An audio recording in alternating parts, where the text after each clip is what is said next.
Now recently I did a brake caliper replacement video, and at the end of it I had to bleed the brake system, of course, so I busted this tool out right here, and I'm sure I'm going to get a lot of questions about it, so I figured I would head the horses off at the pass and I would do a mini tool review of it and give you the goods and bads and prices and model numbers and all that. Now there's a couple different methods you can use to bleed the brakes in your car, and I'm going to go through them from the worst method on up to the best method, which is vacuum bleeding. So we're going to start off with the worst method, and that is gravity bleeding. And what happens is you get a container like this, you partially fill it with fluid. It's got a straw down in there, you can see right there, right? Goes up and out to a hose, and you connect this up to your brake bleeder screw, crack the bleeder screw open, and gravity just naturally draws out the fluid and the air. That's all there is to it. Now the next best method is manual bleeding, and that's where one guy's in the car pushing on the brake pedal and the other guy's in the back, and he cracks the bleeder and it pushes the fluid out of there. Then there's pressure bleeding, where you have this big old adapter that goes on top of the master cylinder. It screws onto it or plugs into it, and it puts pressure and pressurized brake fluid through it, and then it pushes it throughout the system and then finally out each one of your bleeders. The problem with pressure bleeding is the systems are usually very messy, they're very expensive, and there is an alternative method out there, and that's vacuum bleeding. And according to Ford Motor Company, vacuum bleeding is the best method. And look at it. This is all there is to it. There's no big bladders, there's not like tons of fluid sitting around to spill out, there's not all these different adapters for different master cylinders. You just plug this thing into your bleeder screw, hit the trigger here, and you're done. Now there are a couple different manufacturers out there that make vacuum brake bleeders like this, like Mighty Vac and Vacula, but usually they cost $100 or more just for a decent brake bleeder, and I just didn't have the money back in the day when I first started out to throw 100 here or 200 there, and I was getting tired of asking the other guys in the shop to come over to do the manual bleed process.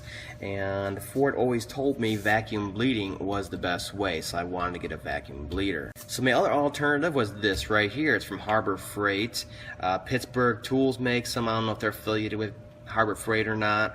This one's Central Pneumatic, but it has the same part number, 92924, and it costs around $25 to $30. I figured, hey, it's everything I need. It hooks up to an air hose.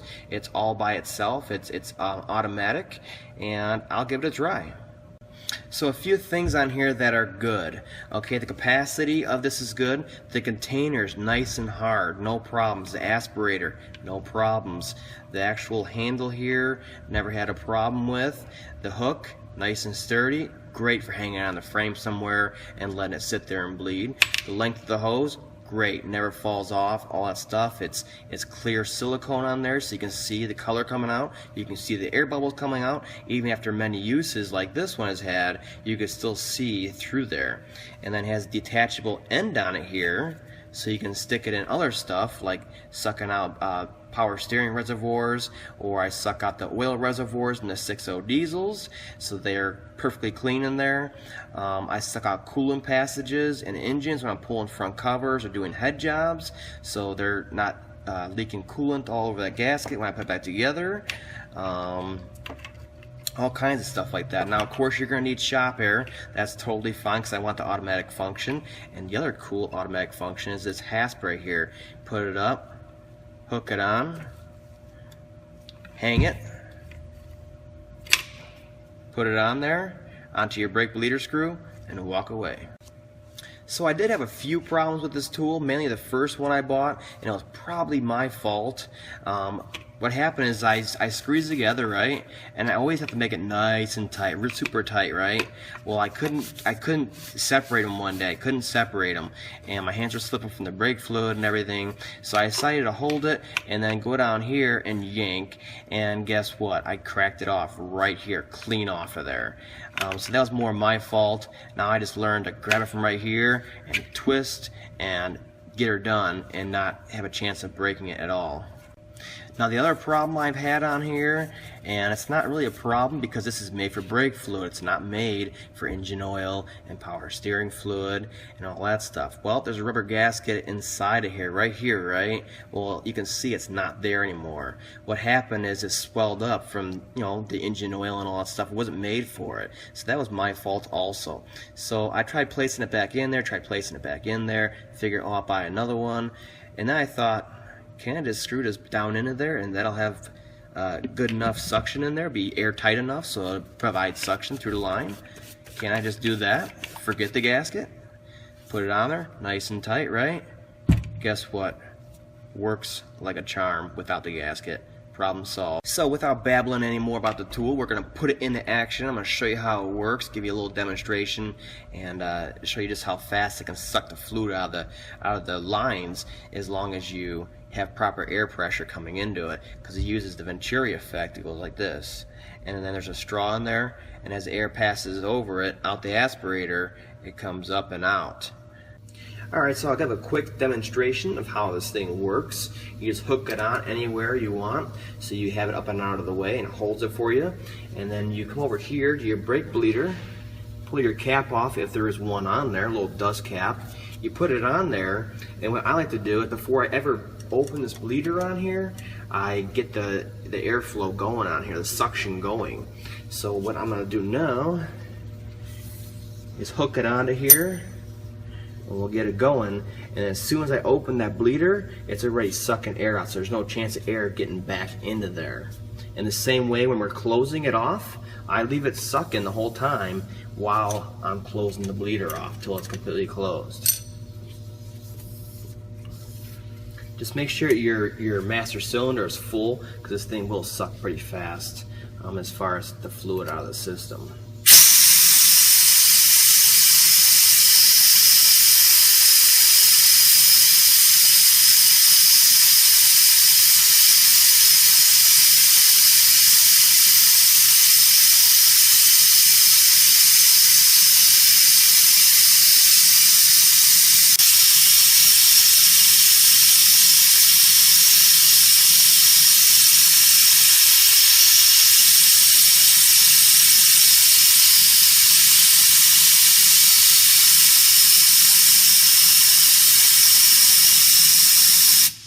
And what's nice on there, once you're done, you got it all tightened down, and you pull that line off of there, it'll self-clear itself too, so it's not dripping all over the freaking ground.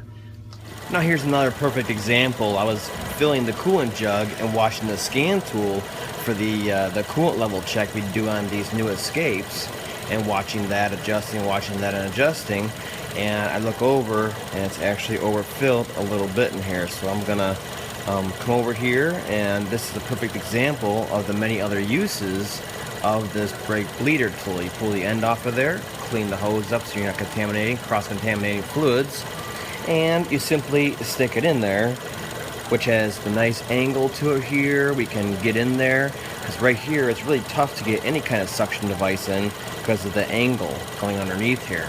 So we can get this in here, it's nice and flexible, we can get it deep down in there, and we can suck it out and just sit here and watch it till it goes down to the top of the max line there, so we can get it perfectly set. And like I said, this thing has plenty of capacity to do a job just like this.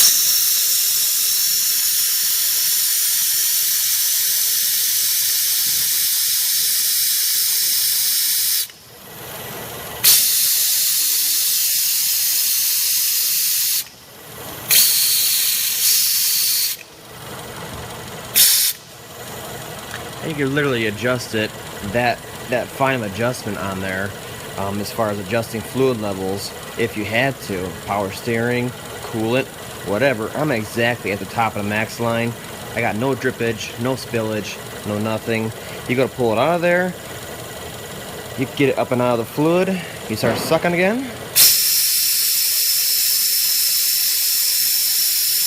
And that way it clears your line so you're not spilling and dripping everywhere also. So it has many, many uses, and this is just one example of those many uses.